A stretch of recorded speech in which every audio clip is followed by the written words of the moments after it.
Hello friends, welcome to BSK competitive Adda YouTube channel.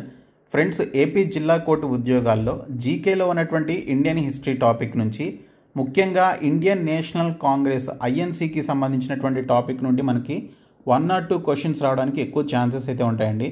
చాలా important bits అయితే ఉన్నాయి కాబట్టి ప్రతి ఒక్కరూ చివరి వరకు చూడండి. సో వీడియో చూస్తున్నటువంటి వారు వీడియోని లైక్ చేసి ఛానల్ని సపోర్ట్ చేయండి. చాలామంది వీడియోస్ చూస్తున్నారు కానీ లైక్ చేయట్లేదు. ఈ వీడియోకి 1000 లైక్స్ అయితే ఎక్స్పెక్ట్ చేస్తున్నాను. సో ప్రతి ఒక్కరూ లైక్ చేసి మీ ఫ్రెండ్స్కి షేర్ చేయండి. ఫస్ట్ టైం మన ఛానల్ని విజిట్ చేస్తే సబ్స్క్రైబ్ చేసుకొని బెల్ సింబల్ని యాక్టివేట్ చేసుకోండి.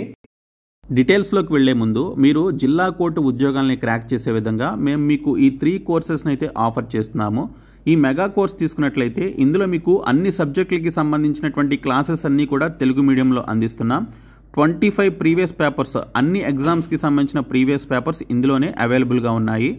అలాగే 30,000 ప్లస్ బిట్స్ ఉన్నటువంటి జీకే అండ్ ఇంగ్లీష్కి సంబంధించి ఇంగ్లీష్ అండ్ తెలుగు మీడియంలో ఉన్నటువంటి ప్రీవియస్ బిట్స్ అన్నీ కూడా 30,000 బిట్స్ ఉన్నటువంటి పీడిఎఫ్స్ని అందిస్తున్నాము.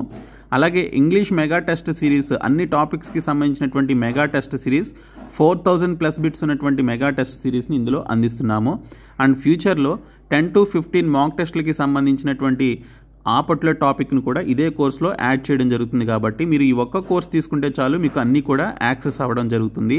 లేదు మీకు సపరేట్గా కావాలి అంటే 30,000 ప్లస్ బిట్స్తో పాటు స్టాటిక్ జీకే, కరెంట్ అఫైర్స్ ఉన్నటువంటి ఇంగ్లీష్ మీడియం అండ్ తెలుగు మీడియంలో ఉన్నటువంటి బిట్స్ అండ్ ఇంగ్లీష్ లాంగ్వేజ్కి సంబంధించి 10,500 ప్లస్ బిట్స్ ఉన్నటువంటి పీడిఎఫ్స్ని ఈ పీడిఎఫ్ కోర్సులో పొందవచ్చు. ఇది 199 రూపీస్ కోర్సు.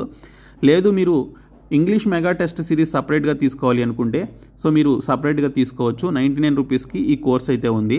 సో ఇక్కడ మీకు ఈ మెగా కోర్స్ అనేది 1 year వ్యాలిడిటీతో అందిస్తున్నాము. మీరు యాప్ హోమ్ పేజ్లో ఏపీఎస్సీ అనేటువంటి ఒక బాక్స్పై క్లిక్ చేసి మీరు ఈ కోర్స్ అయితే తీసుకోవచ్చు. ఈ mega course and PDF course ఈ ఏపీఎస్సీ అనేటువంటి బాక్స్లో ఉంటుంది. ఇంగ్లీష్ మెగా టెస్ట్ సిరీస్ వచ్చేసి ఇక్కడ టెస్ట్ సిరీస్ అని చెప్పేసి యాప్ హోమ్ పేజ్లో ఉంటుంది, అందులో మీరు తీసుకోవచ్చు. సో డిస్క్రిప్షన్లో బీఎస్కే జాబ్స్ అని చెప్పేసి యాప్ లింక్ ఉంటుంది, యాప్ని డౌన్లోడ్ చేసుకుని ఈ కోర్సెస్ తీసుకోండి. ఇండియన్ నేషనల్ కాంగ్రెస్ ఐఎన్సీకి సంబంధించినటువంటి సెషన్స్ గురించి కావచ్చు, వారి యొక్క ప్రెసిడెంట్స్ కావచ్చు, అలాగే ఈ యొక్క ఐఎన్సీని భారత జాతీయ కాంగ్రెస్ని ఎప్పుడు ఎస్టాబ్లిష్ చేశారు, దానికి సంబంధించినటువంటి వ్యవస్థాపకులు ఎవరు, వారి యొక్క ప్రెసిడెంట్స్ ఏంటనేది మనకి చాలా ఇంపార్టెంట్ టాపిక్ అనమాట. సో వీటి నుంచి మనకి ఎక్కువ క్వశ్చన్స్ ఎగ్జామ్స్లో రావడానికి అవకాశం అయితే ఉంది. సో ఇండియన్ నేషనల్ కాంగ్రెస్ని మనకి 1885 28th డిసెంబర్న స్థాపించారండి. ఎప్పుడు స్థాపించారు? 1885 28th డిసెంబర్న. ప్రస్తుతం మనకు ఉన్నటువంటి కాంగ్రెస్ పార్టీ ఏదైతే ఉందో దేశంలో, సో దీన్నే 1885లో ఇండియన్ నేషనల్ కాంగ్రెస్ని స్థాపించడం జరిగింది. ఈ ఇండియన్ నేషనల్ కాంగ్రెస్ని ఎవరు స్థాపించారు, దీని యొక్క ఫౌండర్ ఎవరు అంటే ఏఓ హ్యూమ్ అండి. ఏఓ హ్యూమ్ అనేటువంటి ఆయన ఈ ఇండియన్ నేషనల్ కాంగ్రెస్ని స్థాపించారు. ఎక్కడ స్థాపించారు అంటే బాంబేలో స్థాపించారు. సో గోకుల్ దాస్ తేజ్పాల్ సాంస్క్రిట్ యూనివర్సిటీలో ఈ యొక్క ఇండియన్ నేషనల్ కాంగ్రెస్ని స్థాపించడం జరిగింది. గోకుల్ దాస్ తేజ్పాల్ సాంస్క్రిట్ అనేటువంటి యొక్క యూనివర్సిటీలో స్థాపించారనమాట. దీనికి సంబంధించిన వైస్రాయ్ వచ్చేసి లార్డ్ డఫరిన్ అండి.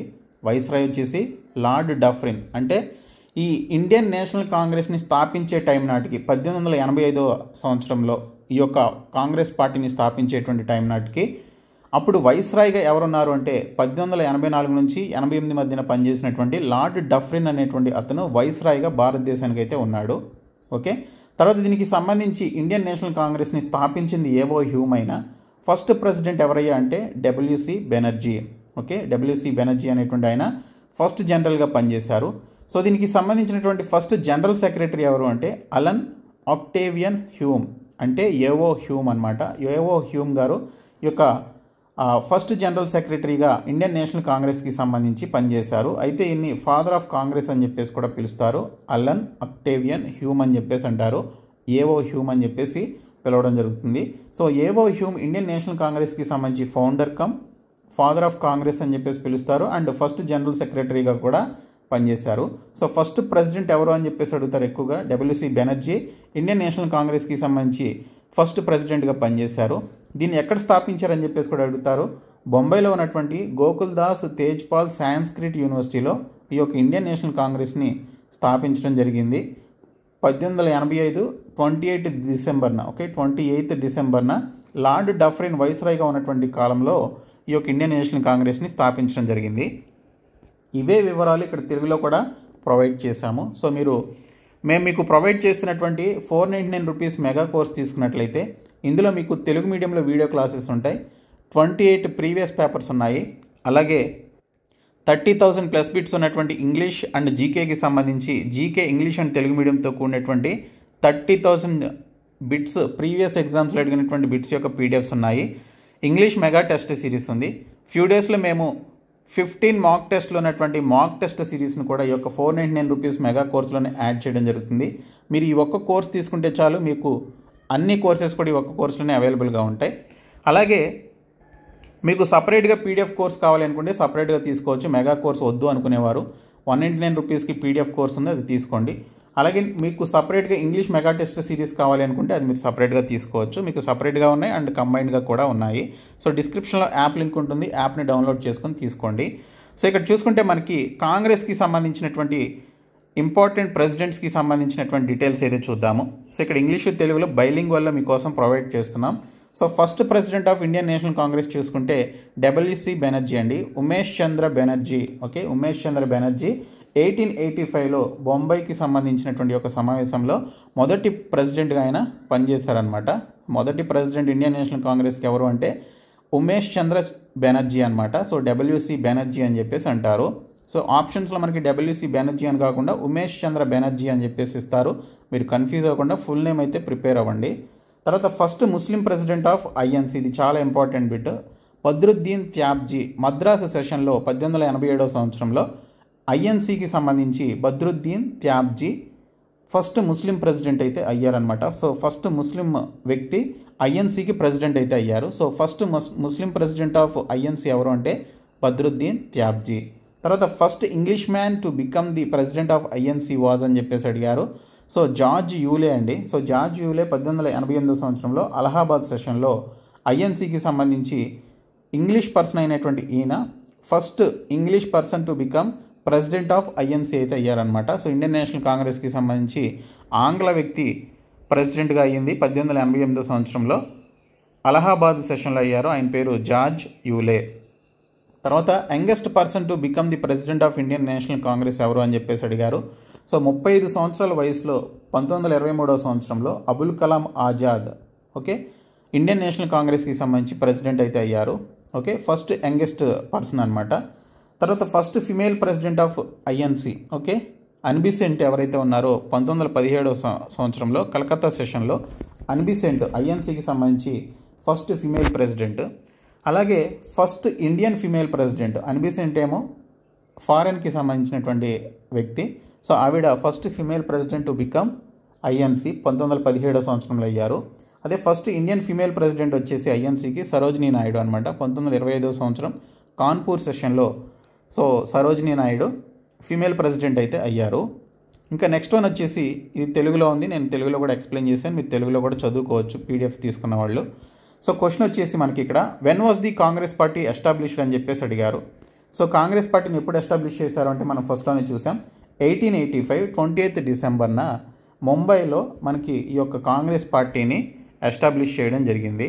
ఓకే, సో ముంబైలో ఈ యొక్క కాంగ్రెస్ పార్టీని ఎస్టాబ్లిష్ చేశారు.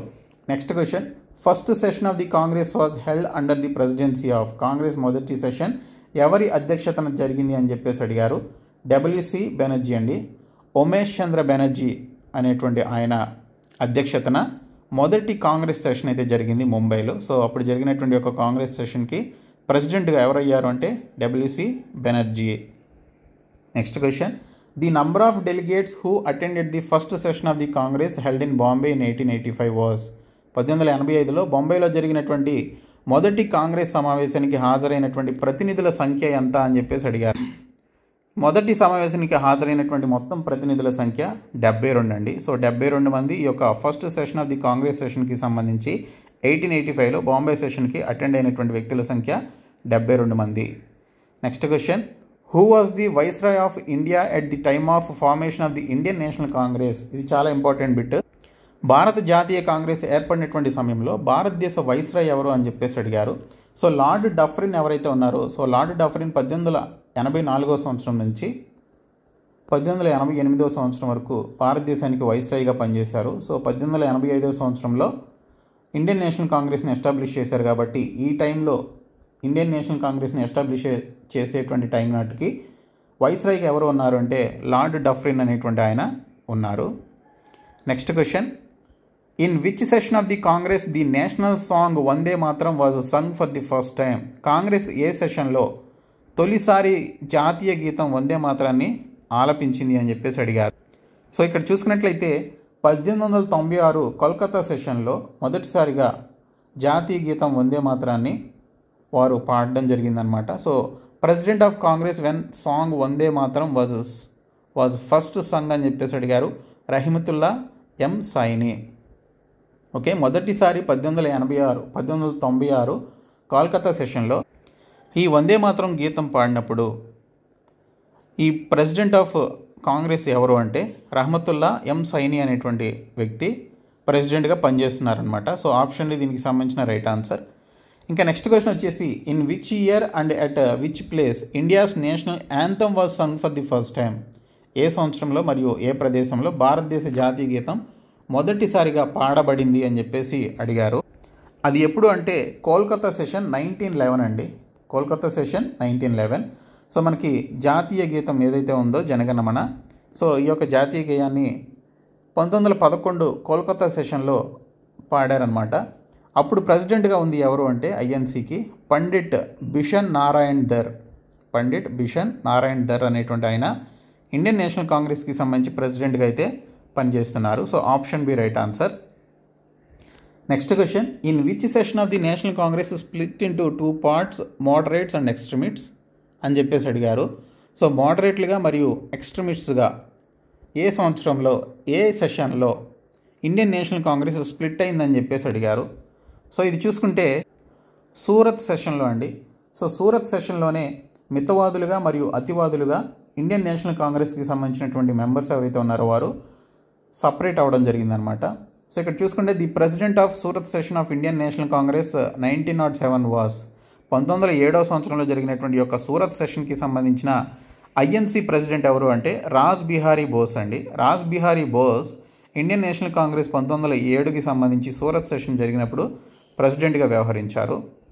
ఇంకా నెక్స్ట్ క్వశ్చన్ వచ్చేసి, who among the following presided the Lahore session of Indian National Congress in 1909?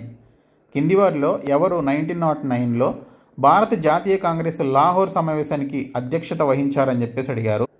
So ఎవరు అధ్యక్షత వహించారు అంటే మదన్ మోహన్ మాలవీయ ఎవరైతే ఉన్నారో సో ఆయన లాహోర్ సెషన్కి సంబంధించి 1909లో జరిగినటువంటి యొక్క లాహోర్ సెషన్కి అధ్యక్షత వహించడం జరిగింది. Next question, the famous Lucknow pact was signed between the Indian National Congress and the Muslim league in? భారత జాతీయ కాంగ్రెస్ మరియు ముస్లిం లీగ్ మధ్య ప్రసిద్ధ లక్నో ఒప్పందం ఎప్పుడు జరిగింది అని చెప్పేసి అడిగారు. సో లక్నో ఒప్పందం ఎప్పుడు జరిగింది అంటే 1916వ సంవత్సరంలో జరిగిందండి. 1916లో మనకి ఈ యొక్క లక్నో ఒప్పందం అయితే జరిగింది. So Balgangadhar Tilak brought about a compromise between Muslim League and Congress in 1916. Okay, Balgangadhar Tilak 1916లో ముస్లిం లీగ్ మరియు కాంగ్రెస్ మధ్య రాజీ కుదిర్చారనమాట. ఓకే, సో 1916లో Indian National Congress and Muslim League మధ్య జరిగినటువంటి ఒక లక్నో ప్యాక్ట్ అనేది ఏ సంవత్సరంలో జరిగింది అంటే 1916వ సంవత్సరంలో జరిగింది. Next question, which among the following was the only session of Congress that was presided by Mahatma Gandhi? కింది వాటిలో మహాత్మా గాంధీ అధ్యక్షతన జరిగినటువంటి ఏకైక కాంగ్రెస్ సమావేశం ఏమిటి అని అడిగారు. సో రైట్ ఆన్సర్ వచ్చేసి బెల్గామ్ సెషన్ అండి. సో బెల్గామ్ సెషన్ మనకి 1924వ సంవత్సరంలో జరిగింది. ఈ 1924వ సంవత్సరంలో జరిగినటువంటి ఒక బెల్గామ్ సెషన్కి సంబంధించి ఆయన భారతదేశానికి వచ్చే ముందు 1915లో గాంధీజీ భారతదేశానికి వచ్చి 1901లో జరిగినటువంటి కాంగ్రెస్ కలకత్తా సమావేశానికి హాజరయ్యారు అని చెప్పేసి అడిగారు. సో ఆయన కలకత్తా సెషన్కి 1915లో ఆయన భారతదేశానికి రావడానికంటే ముందు 1901లో కలకత్తా సెషన్కి వచ్చి హాజరయ్యారనమాట. అయితే ఆయన అధ్యక్షతన కాంగ్రెస్ సమావేశం ఎప్పుడు జరిగింది అంటే 1924 బెల్గామ్ సెషన్లో జరిగింది. సో మహాత్మా గాంధీ భారతదేశానికి కంప్లీట్గా తిరిగి వచ్చింది ఎప్పుడు 1915లో. 1901లో ఆయన కలకత్తా సెషన్కి సంబంధించి కాంగ్రెస్ సెషన్కి అటెండ్ అవ్వడానికి వచ్చారు. బట్ కంప్లీట్గా భారతదేశానికి తిరిగి వచ్చింది 1915లో. ఆ తర్వాత సహాయ నిరాకరణోద్యమం ఇవన్నీ కూడా ఆయన తీసుకురావడం జరిగింది. సో 1924లో జరిగినటువంటి ఈ యొక్క బెల్గామ్ సెషన్ ఏదైతే ఉందో ఈ బెల్గామ్ సెషన్లో ఆయన అధ్యక్షతన ఇండియన్ నేషనల్ కాంగ్రెస్ అయితే సమావేశం పెట్టుకుందనమాట. కాబట్టి option d right answer. Next question, in which session of Indian National Congress passes the resolution for Purna Swaraj or complete independence? భారత జాతీయ కాంగ్రెస్ ఏ సమావేశంలో పూర్ణ స్వరాజ్ లేదా సంపూర్ణ స్వాతంత్రం కోసం తీర్మానాన్ని ఆమోదించింది అని చెప్పేసి అడిగారు. సో 1929లో జరిగినటువంటి ఈ యొక్క లాహోర్ సెషన్ ఏదైతే ఉందో, సో లాహోర్ సెషన్లోనే పూర్ణ స్వరాజ్ అనేటువంటి నినాదం అయితే చేశారు. So Purna Swaraj was declared the goal of Congress. Okay, so Congress party Purna Swaraj Congress లక్ష్యం అని చెప్పేసి వారు ప్రకటించడం జరిగింది. 1929 Lahore session of the Indian National Congress was presided over by Jawaharlal Nehru.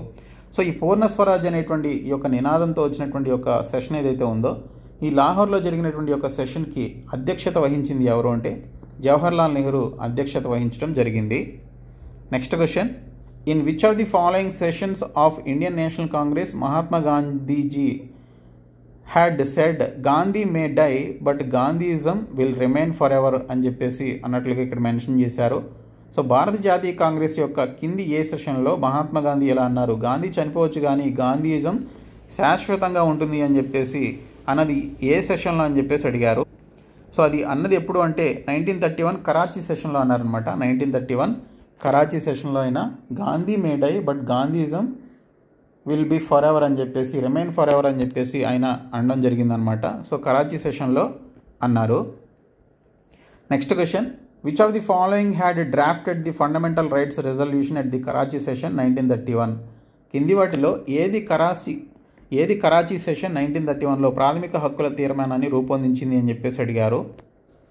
Karachi సెషన్కి సంబంధించి ఈ ఫండమెంటల్ రైట్స్ యొక్క రెజల్యూషన్ని డ్రాఫ్టింగ్ చేసింది ఎవరు అంటే జవహర్లాల్ నెహ్రూ అండి, జవహర్లాల్ నెహ్రూ. అయితే 1931 కరాచీ సెషన్కి సంబంధించి ఈ యొక్క ఇండియన్ నేషనల్ కాంగ్రెస్కి ప్రెసిడెంట్గా పనిచేసింది ఎవరు అంటే సర్దార్ వల్లభాయ్ పటేల్. సర్దార్ వల్లభాయ్ పటేల్ 1931 కరాచీ సెషన్కి ప్రెసిడెంట్గా పనిచేశారు. అండ్ జవహర్లాల్ నెహ్రూ ఈ ఫండమెంటల్ రైట్స్ రెజల్యూషన్కి సంబంధించి డ్రాఫ్ట్ని అయితే తీసుకురావడం జరిగింది in the year 1931 Karachi session. Next question, which Indian participated in all the 3 round table conferences? మొత్తం 3 రౌండ్ టేబుల్ కాన్ఫరెన్స్లో పాల్గొన్నటువంటి భారతీయుడు ఎవరు అని చెప్పేసి అడిగారు. సో ఇక్కడ చూసుకుంటే రైట్ ఆన్సర్ వచ్చేసి బిఆర్ అంబేద్కర్ అలాగే తేజ్ బహదూర్ సప్రు అనేటువంటి ఇద్దరు కూడా 3 రౌండ్ టేబుల్ సమావేశాలకి హాజరు కావడం జరిగింది. BR Ambedkar and Tej Bahadur attended all the 3 round table conferences. In second round table conference 1931 Gandhiji and Sarojini Naidu represented Indian National Congress. Okay, so BR Ambedkar మరియు తేజ్ బహదూర్ సప్రు ఎవరైతే ఉన్నారో వీరు 3 రౌండ్ టేబుల్ సమావేశాలకు హాజరు కావడం జరిగింది. రెండవ రౌండ్ టేబుల్ సమావేశానికి 1931లో గాంధీజీ మరియు సరోజినీ నాయుడు హాజరు కావడం జరిగింది అని దీనికి సంబంధించిన ఇన్ఫర్మేషన్ ఉంది. Next question, in which of the following sessions of the Congress Subhash Chandrabose had defeated Pattabhi Sitaramayya in the election of the Congress president? Congress అధ్యక్షుని ఎన్నికల్లో పట్టాభి సీతారామయ్యను సుభాష్ చంద్రబోస్ కాంగ్రెస్ యొక్క కింది ఏ సమావేశంలో ఓడించారని చెప్పేసి అడిగారు. సో రైట్ ఆన్సర్ వచ్చేసి త్రిపురి సెషన్ అయినటువంటి 1939లో అండి. సో త్రిపుర సెషన్లో ఈ 1939లో పట్టాభి సీతారామయ్యను సుభాష్ చంద్రబోస్ ఓడించడం జరిగింది. Next question, who among the following was the thrice elected president of the Indian National Congress? కింది వారిలో ఎవరు భారత జాతీయ కాంగ్రెస్ అధ్యక్షుడిగా 3 సార్లు ఎన్నికయ్యారని చెప్పేసి ఇచ్చారు. సో రైట్ ఆన్సర్ వచ్చేసి దాదాబాయ్ నౌరోజీ అండి. సో దాదాబాయ్ నౌరోజీ 3 సార్లు ఇండియన్ నేషనల్ కాంగ్రెస్కి సంబంధించి ప్రెసిడెంట్గా పనిచేశారు. సో ఫస్ట్ వచ్చేసి 1886 కోల్కతా సెషన్, 1893 లాహోర్ సెషన్, తర్వాత 1906 కోల్కతా సెషన్కి సంబంధించి ఈ దాదాబాయ్ నౌరోజీ 3 సార్లు కాంగ్రెస్ అధ్యక్షుడిగా పనిచేయడం జరిగింది. Next question, who among the following never became president of Indian National Congress? కింది వారిలో ఎవరు భారత జాతీయ కాంగ్రెస్గా ఎన్నిక కాలేదు అని చెప్పేసి అడిగారు. రైట్ ఆన్సర్ వచ్చేసి బాలగంగాధర్ తిలక్ అండి. సో బాలగంగాధర్ తిలక్ భారత జాతీయ కాంగ్రెస్కి ఎప్పుడు కూడా ఎన్నిక కాలేదన్నమాట, ప్రెసిడెంట్ అయితే కాలేదు ఆయన. So option d right answer. Next one, who among the following was the president of Indian National Congress continuously for 6 years? కింది వారిలో భారత జాతీయ కాంగ్రెస్కు 6 సంవత్సరాల పాటు నిరంతరం అధ్యక్షుడిగా ఎవరు ఉన్నారని చెప్పేసి అడిగారు. సో ఇక్కడ చూసుకుంటే అబుల్ కలాం ఆజాద్ అండి. So Abul Kalam Azad was the youngest person become the president of Indian National Congress. Okay, so చాలా చిన్న వయసులో ప్రెసిడెంట్ అయినటువంటి వ్యక్తి అబుల్ కలాం ఆజాద్ అనమాట. సో ఈయన వరుసగా 6 సంవత్సరాల పాటు కాంగ్రెస్కు అధ్యక్షుడిగా పనిచేశారు. Next question, who was the president of INC at the time of independence? స్వాతంత్రం వచ్చినప్పుడు ఐఎన్సీ అధ్యక్షుడు ఎవరు అని చెప్పేసి ఇక్కడ క్వశ్చన్ అయితే రావడం జరిగింది. మనకి స్వాతంత్రం వచ్చినప్పుడు 1947లో ఐఎన్సీ ప్రెసిడెంట్గా జేబీ కృప్లాని ఐఎన్సీ ప్రెసిడెంట్గా అయితే ఉన్నారనమాట. ఓకే, చాలా ఇంపార్టెంట్ బిట్ ఇది. సో దీనికి సంబంధించిన ఇంపార్టెంట్ సెషన్స్ అయితే చూద్దాము. సో ఇక్కడ సెషన్ వచ్చేసి 1885లో జరిగితే దీని యొక్క ప్లేస్ వచ్చేసి బాంబేలో జరిగింది. దాని ప్రెసిడెంట్ వచ్చేసి డబ్ల్యూసి బెనర్జీ అనమాట, ఫస్ట్ ప్రెసిడెంట్. 72 రిప్రజెంటేటివ్స్ మాత్రమే దీనికి సంబంధించి అటెండ్ అయ్యారు. సో 1885 బాంబేలో జరిగినటువంటి ఐఎన్సీకి సంబంధించిన ప్రెసిడెంట్ డబ్ల్యూసి బెనర్జీ, ఉమేష్ చంద్ర బెనర్జీ. 72 మంది ఆ యొక్క ఫస్ట్ సెషన్కి అటెండ్ కావడం జరిగింది. ఇంకా సెషన్ 1886 కోల్కతా సెషన్ వచ్చేసి మనకి 1886, 1893 అండ్ 1906లో ఓకే, ఈ 3 సార్లు దాదాబాయి నౌరోజీ ప్రెసిడెంట్ అయితే అయ్యారనమాట. ఇందాకే చూసాం మనం బిట్. ఇంకా 1887 మద్రాస్ సెషన్కి సంబంధించి ప్రెసిడెంట్ బద్రుద్దీన్ త్యాబ్జీ, ఈయన ఫస్ట్ ముస్లిం ప్రెసిడెంట్ అనమాట. సో మద్రాసులో జరిగింది ఈ సెషన్ మనకి. ఇంకా 1888కి సంబంధించి ఐఎన్సీ కాంగ్రెస్ వచ్చేసి జార్జ్ యూలే, ఈయన ఫస్ట్ బ్రిటిష్ ప్రెసిడెంట్గా ఈయనకి గుర్తింపు అయితే ఉంది. అలహాబాద్లో జరిగినటువంటి సెషన్ ఇది. ఇంకా నెక్స్ట్ వన్ వచ్చేసి 1896 కోల్కతా సెషన్కి సంబంధించి రహమతుల్లా మహమ్మద్ సైని, ఓకే, రహమతుల్లా మహమ్మద్ సైని అనేటువంటి ఈయన ప్రెసిడెంట్గా పనిచేసినటువంటి వ్యక్తి అనమాట. సో వందే మాత్రం ఫస్ట్ టైం ఈ యొక్క సెషన్లోనే పాడారు, కోల్కతా సెషన్ 1896లో. నెక్స్ట్ వన్ వచ్చేసి 1905లో ఓకే, 1905 సెషన్ ఏదైతే ఉందో వారణాసిలో జరిగినటువంటి సెషన్, దీనికి గోపాలకృష్ణ గోఖలే ప్రెసిడెంట్గా పనిచేశారు. సో అప్పుడు పార్టిషన్ ఆఫ్ బెంగాల్ అయితే జరిగింది. దాని యొక్క అప్పుడు దానికి సంబంధించినటువంటి ప్రెసిడెంట్ ఎవరు అంటే లార్డ్ కర్జన్ అనమాట. వైస్రాయ్గా ఎవరు ఉన్నారంటే లార్డ్ కర్జన్ అయితే ఉన్నాడు. ఇంకా 1906 కోల్కతా సెషన్కి సంబంధించి యూజ్డ్ స్వరాజ్ అనేటువంటి పదాన్ని యూజ్ చేశారు. అప్పుడు ప్రెసిడెంట్ ఎవరు అంటే దాదాబాయి నౌరోజీ అనమాట. సో కోల్కతా సెషన్కి 1906లో దాదాబాయి నౌరోజీ ప్రెసిడెంట్గా పనిచేశారు. ఇంకా 1907 సూరత్ సెషన్కి సంబంధించి రాజ్ బిహారీ బోస్ పనిచేయడం జరిగింది. మోడరేట్ అండ్ ఎక్స్ట్రీమిస్ట్గా కాంగ్రెస్ పార్టీ చీలిపోయిందనమాట. నెక్స్ట్ వన్, నాగపూర్లో జరిగినటువంటి 1920 సెషన్కి సి విజయ రాఘవాచారి అనేటువంటి అతను పనిచేశారు. మహమ్మద్ అలీ జిన్నా ఇండియన్ నేషనల్ కాంగ్రెస్ని విడిచిపెట్టడం జరిగింది 1920లో. తర్వాత 1924 40th ప్లేస్ 1924 40th సెషన్ ఎక్కడ జరిగింది అంటే బెల్గాంలో జరిగిందనమాట. మహాత్మా గాంధీ దీనికి సంబంధించి ఈ ఒకే ఒక్క సెషన్కి ప్రెసిడెంట్గా పనిచేశారు. ఇంకా 1925లో కాన్పూర్ సెషన్లో సరోజినీ నాయుడు ప్రెసిడెంట్గా పనిచేస్తే ఫస్ట్ ఇండియన్ ఉమెన్ ప్రెసిడెంట్ అనమాట. ఆవిడ first Indian women president Sarojini Naidu. తర్వాత 1928 కోల్కతా సెషన్లో మోతీలాల్ నెహ్రూ దీనికి సంబంధించి ప్రెసిడెంట్గా పనిచేశారు. అప్పుడు మనకి ఆల్ ఇండియా యూత్ కాంగ్రెస్ని ఫామ్ చేయడం జరిగింది. ఇవి మనకి చాలా ఇంపార్టెంట్ ఐఎన్సీకి సంబంధించిన బిట్స్. ఇందులో నుంచి ఏ బిట్ వచ్చినా కూడా మీరు ఆన్సర్ చేయొచ్చు. మేము మీకు ప్రొవైడ్ చేస్తున్నటువంటి 499 రూపీస్ మెగా కోర్సు, అలాగే 199 రూపీస్ పీడిఎఫ్ కోర్సు, అలాగే 99 rupees English mega test series, ఈ 3 కోర్సులు తీసుకోండి, మీకు చాలా హెల్ప్ అవుతాయి. ఫ్యూచర్లో ఈ మెగా కోర్సులోనే మేము మాక్ టెస్ట్లు కూడా యాడ్ చేయబోతున్నాం. సో ఈ వీడియోని మీ ఫ్రెండ్స్కి షేర్ చేయండి. Thank you.